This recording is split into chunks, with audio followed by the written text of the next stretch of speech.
किल्ला मेट्रो स्टेशनच्या गेट क्रमांक 1 वरती गाडी उभी होती, जिचा स्फोट झाला। 3 ते 4 गाड्या सुद्धा त्यानंतर पेटल्या किंवा त्यांच्यातही आग लागली।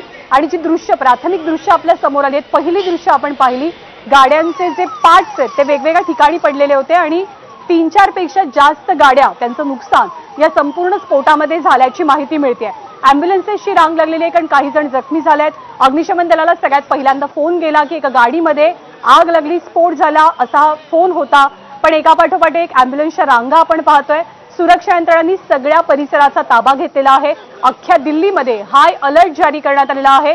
दिल्ली पोलीस असतील, अग्निशमन दल असेल, वरिष्ठ सुरक्षा यंत्रणा असतील, सर्वजण आता घटनास्थळी पोहोचलेले आहे। लोकांना सगळ्यात आधी आवाहन केलं जात आहे ते म्हणजे इथली गर्दी कमी करा, कुणीही अफवा पसरवू नका, जिथे आहात तिथे सुरक्षित राहा। स्फोटानंतर जे गाडीमध्ये स्फोट झालेला त्याच्या आजूबाजूला 3 गाड्या होत्या, त्या 3 गाड्यांना सुद्धा आग लागल्याची माहिती मिळते।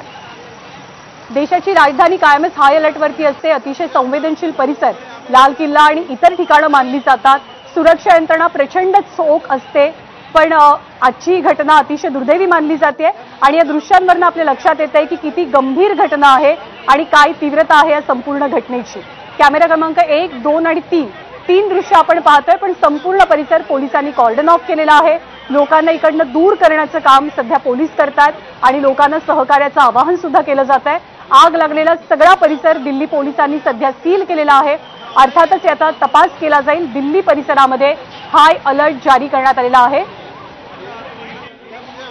दिल्ली स्फोटामध्ये एका व्यक्तीचा मृत्यू झाल्याची माहिती प्रत्यक्षदर्शींकडून दिली जाते। अनेक जण गंभीररित्या जखमी झाल्याचंही कळतंय। संपूर्ण दिल्ली परिसरात हाय अलर्ट आहे आणि केवळ दिल्लीच नाही तर देशातल्या महत्त्वाच्या शहरांमध्ये सुद्धा सध्या हाय अलर्ट घोषित करण्यात आल्याची माहिती मिळते। एका गाडीत हा स्फोट झाला आणि साधारणतः 3 ते 5 गाड्या आगीच्या भक्ष्यस्थानी आल्या। दिल्लीच्या लाल किल्ल्याच्या परिसरामध्ये हा सगळा स्फोट झाल्याची माहिती मिळते। सध्या फॉरेन्सिक टीम, टेक्निकल टीम, एनएसजीची टीम, दिल्ली पोलिसांची टीम आणि सुरक्षा यंत्रणा घटनास्थळी पोहोचलेल्या आहेत। सर्वांना इथून दूर हटवलं जात आहे आणि वेगवेगळ्या माध्यमातून शोध घेण्याचा किंवा कारण शोधण्याचा प्रयत्न केला जातोय की हा स्फोट नेमका का घडला असावा। कॅमेरा क्रमांक 3 ची दृश्य आपण पाहिली, त्या स्फोटाची गंभीरता, भीषणता आपल्या लक्षात येते। ज्या गाडीमध्ये स्फोट झालाय ती गाडी पूर्णतः उद्ध्वस्त झालेली आहे, तर इतर गाड्यांचा सुद्धा चक्काचूर झाल्याचं चित्र आपल्याला पाहायला मिळतंय। काही जण गंभीररित्या भाजले, जखमी झालेले आहेत आणि सोबतच एका व्यक्तीचा मृत्यू झाल्याची माहिती मिळते। बिल्डिंग खिड़की हिल गई, खिड़की हिल गई। आपका घर कितना दूर है? ये रहा गुरुद्वारे के पास। एका प्रत्यक्षदर्शीची प्रतिक्रिया होती। पुन्हा एकदा आपण ही प्रतिक्रिया जाणून घेण्याचा प्रयत्न करू। ही व्यक्ती या आसपासच्याच परिसरामध्ये राहते। संध्याकाळची वेळ होती, अनेक जण ऑफिसेसमधनं आपल्या घरी जातात। जशी मुंबईमध्ये वर्दळ असते, महत्त्वाच्या शहरांमध्ये संध्याकाळी वर्दळ असते, तशीच दिल्लीमध्ये सुद्धा वर्दळ असते आणि लाल किल्ल्याचा सगळा परिसर संवेदनशील आहे आणि गर्दीनं गजबजलेला सुद्धा परिसर असतो संध्याकाळच्या वेळेला।